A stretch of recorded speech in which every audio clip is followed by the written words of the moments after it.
let's pop up the man. My nephew Lee, when I spoke to him last night, he goes, "I've been watching on the show. He's really enjoying the conversations with you and Mayock." And I'm like, "So am I." So let's bring him on.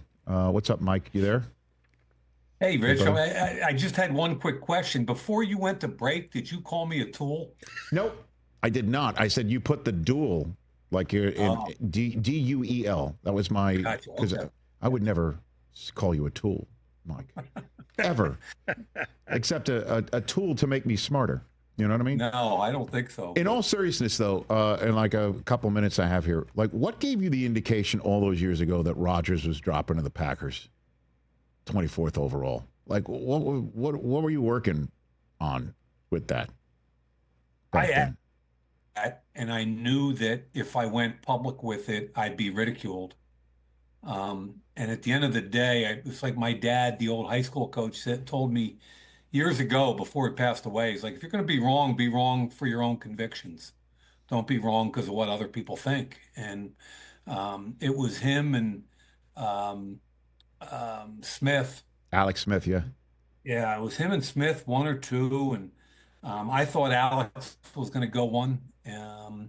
And then as I went through and tried to match up players and teams, there's a lot of things that go into it, including, and I think there's an apt or a conversation here that's similar, including teams that have head coaches and or GMs on a hot seat. And part of the Aaron Rodgers thing for me was several teams in that draft had to win now, or their head coaches were getting fired. And I think whether you want to admit it or not, I think when you're in a building and you're trying to compete, and you can talk yourself into it pretty easily. Hey, we can be better this year. We can be a playoff team this year if we draft so and so. If we draft the rookie quarterback, he might not even get on the field this year. You know, how much? So we're not going to be better at all. So that's one of the reasons there's kind of an argument for GMs and head coaches being staggered as far as what their contract term looks like, so the GM can have a bigger picture on the franchise. But Rich, that's a real thing, and that's part of kind of went into the Aaron. It was only a part of it, you know, trying to find the right fits with the right team. But every time I got to a team where I thought he could fit, I thought there was a head coach on the hot seat that had to win now, and I pushed him down again. Well, I mean, part of the reason why I bring it up, Mike, is twofold. One, it helped put NFL Network draft coverage on the map, where it legitimized us as a spot where we had knowledge and we had conviction and we had the ability to make you smarter, and then you made us all look really smart by nailing the fact that Aaron Rodgers not only wasn't going to be first overall, it was going to be Alex Smith to the 49ers, that he would drop all the way to 24 and be selected by the team that had the Iron Man of the sport sitting there.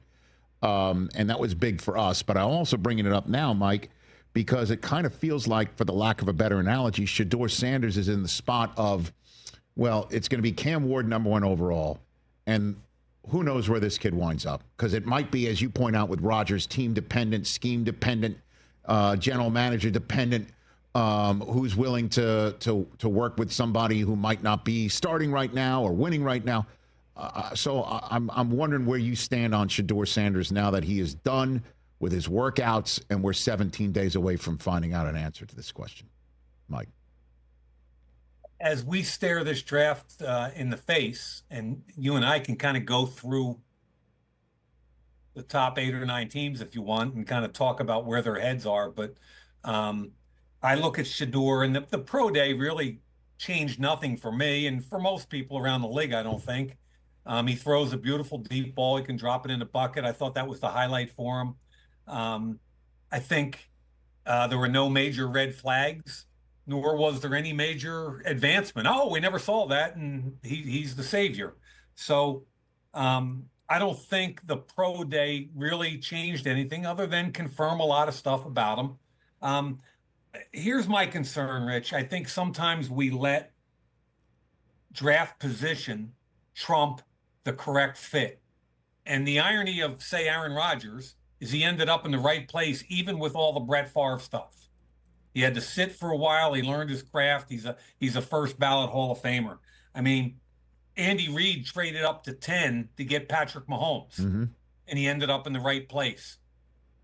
The Baltimore Ravens traded up to 32 to get Lamar Jackson. Think of that. Lamar Jackson at 32. They already had drafted a tight end at 26 or whatever. So I think Shedeur might slide a bit here, Rich.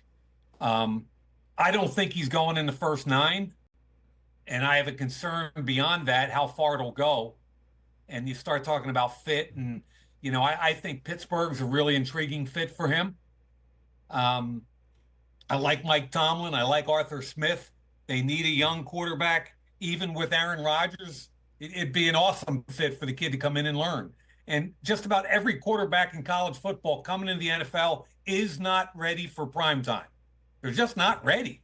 There's so many things they have to learn, and trying to force feed them in day one is difficult. So we can get into all the minutiae we want, but I'm concerned. I just want a right fit for the kid. I like the kid. I like his dad. I want him to end up in the right place, regardless of what the number is in what round. Okay, so a couple follow-ups. 21 is a long way to drop. That is for sure, which is where the Steelers are. Do you think Shedeur is quarterback number 2 drafted overall? Do you think he's going to be the second quarterback drafted, or does somebody go in front of him at the position to keep dropping? I think he's probably the second quarterback drafted. Okay. I think Jackson Dart is the third. Okay. And in terms of the fit, then, where do you give me some teams where you think it is the right fit for Shedeur Sanders to land? Look, if the Saints took him at 9 with Kellen Moore, that'd be kind of cool. And knowing Derek Carr personally, and kind of person he is, kind of quarterback he is, I think for Shedeur to be at work with him, it would be really cool. But, you look at that franchise, Mickey Loomis has been there a while. Mickey's a smart guy. Derek Carr is probably not going anywhere this year. And next year he enters the guaranteed phase of his contract. They want to win now. And they also have Spencer Rattler, who's a pretty good football player. So they're going to look for Kellen Moore to tell them what they think about those two incumbent quarterbacks. Mm-hmm. But Mickey Loomis brought them both into the building, and Mickey's been there forever. So that I kind of feel like they're going to ride through this year and not take a quarterback. Although if they took him, I think it'd be a good fit for him. I think 21 and the Steelers are a good fit for him. I think anywhere where he's got a chance to learn, like the Rams, I think would be a great fit for him. The Rams, they're at 26. They don't have a second round pick. And I'm talking about kind of trading up and having capital. But I like those 3 areas. I like New Orleans for him. I like Pittsburgh for him. I like the Rams for him, learning behind Stafford and having one of the top play callers in the league calling the plays. Mike Mayock here on the Rich Eisen Show. So let's say you are spot on here, and Shedeur does drop out of the top 10. How do you see the rest of the top 10 after we're assuming it is Cam Ward first overall?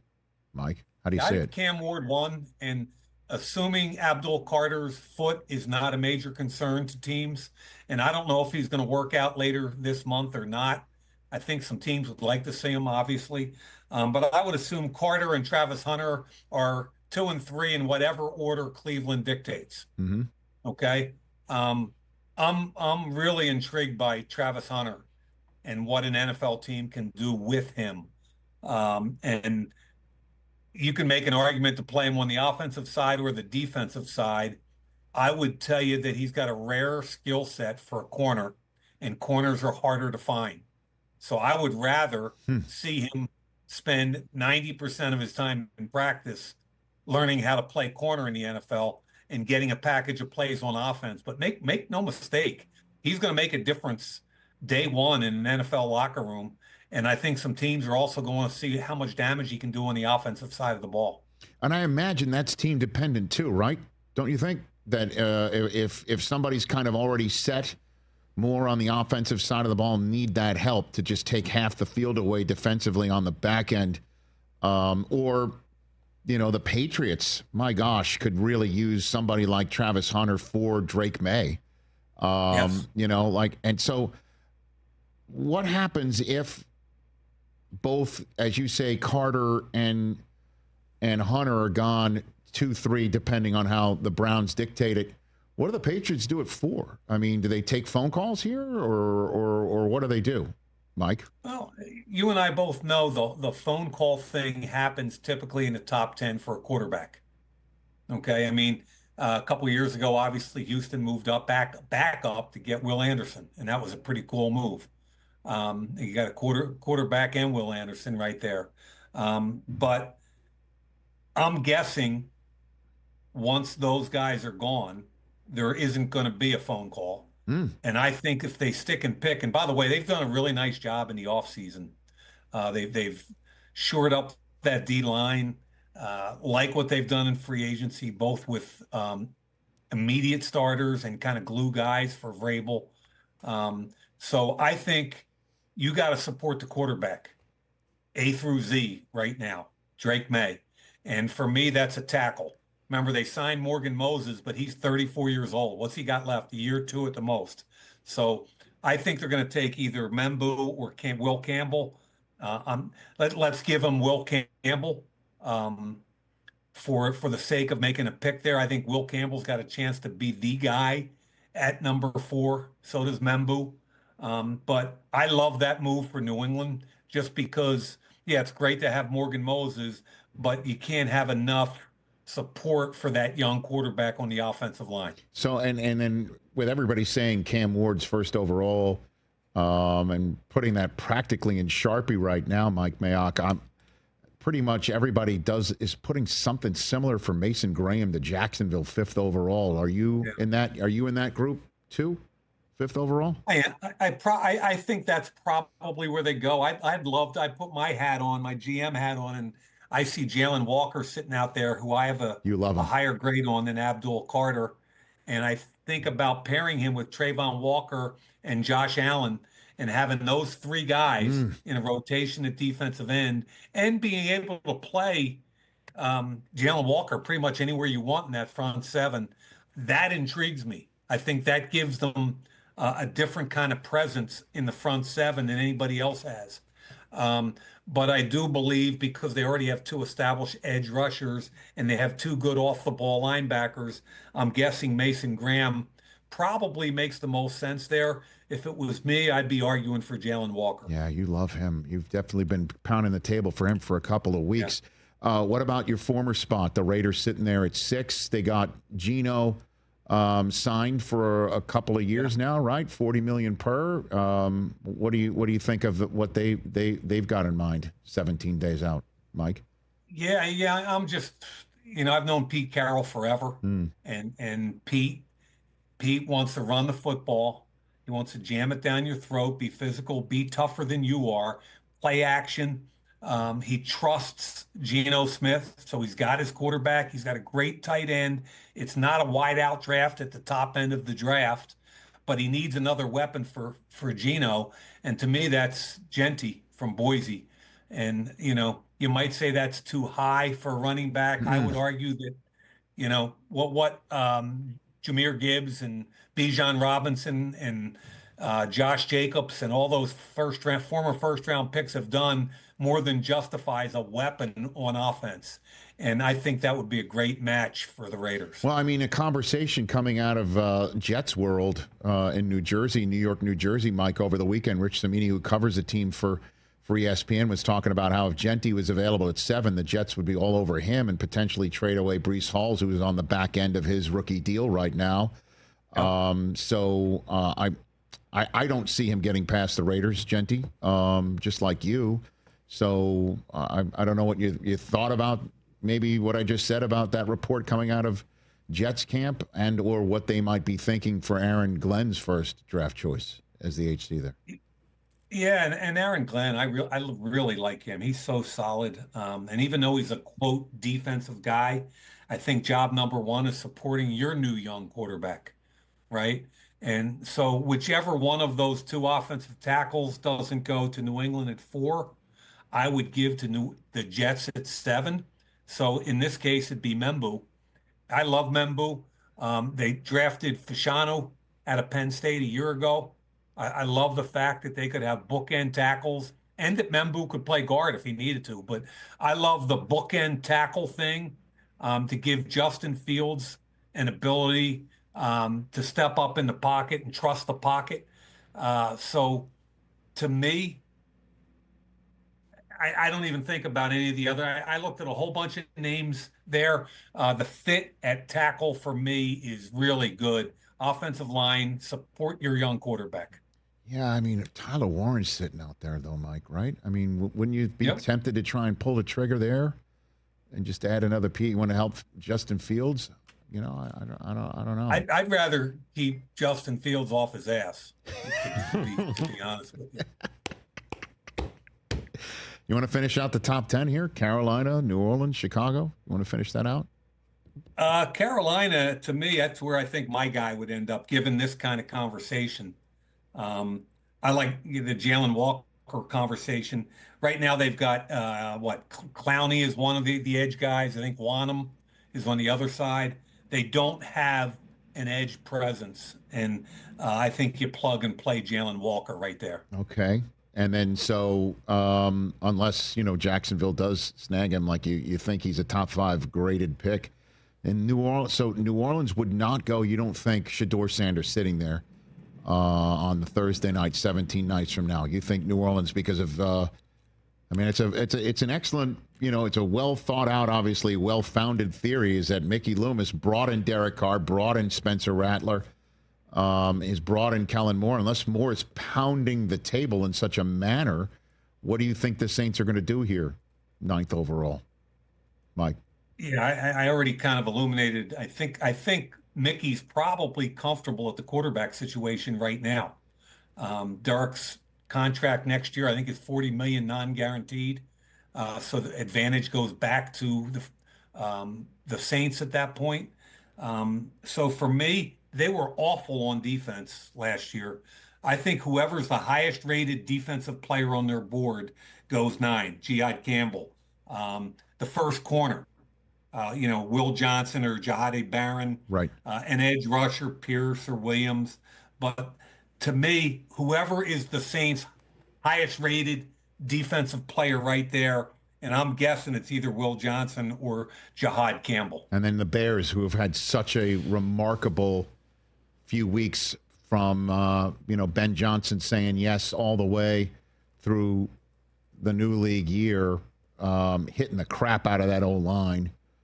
So what do you think the Bears do it again? What do they do? Defense? I think if those 2 tackles are gone, right, that I mentioned, because they did a hell of a job with the interior offensive line in free agency. Right. Tooney and Dahlman and Jonah Jackson, great job.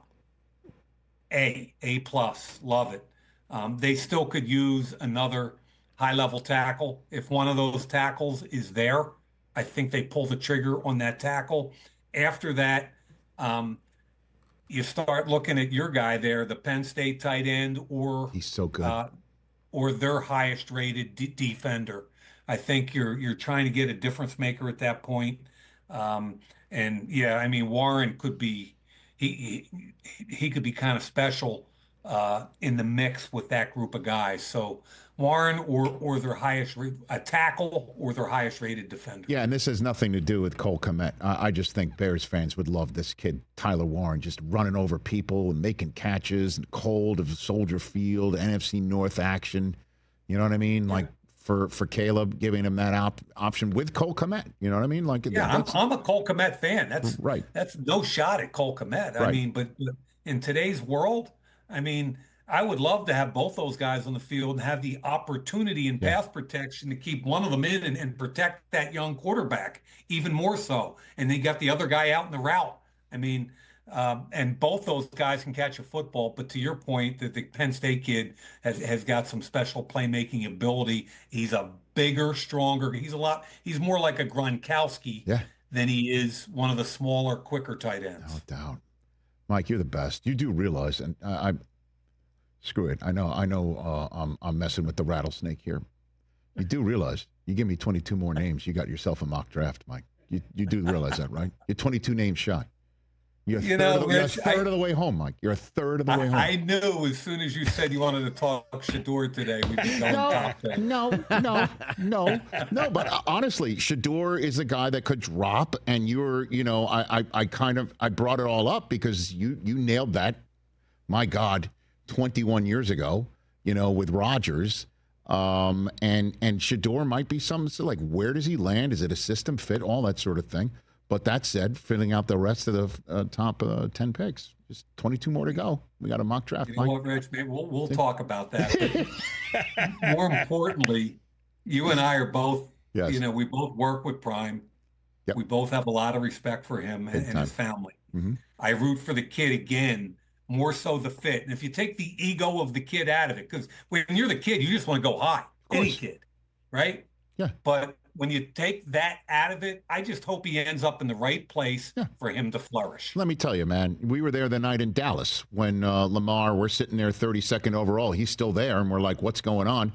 And I'm sure it was a long night for him. How does he like playing for the Ravens now, right? That was the best night in his life. You know what I mean? Exactly. Same thing with Rodgers. It sucked for him to sit there all night. But you know what I mean? It's just one night, right? It's just one long night. You're through it. Then you're in your spot. And Lamar, 2 MVPs later, and he's got the contract that he's got. And the coach isn't going anywhere. He just got re-upped again because the Ravens are smart.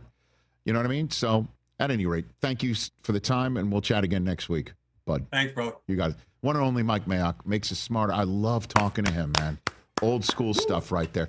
Catch the Rich Eisen Show live weekdays from 12 to 3 p.m. Eastern on Roku Sports Channel in the U.S.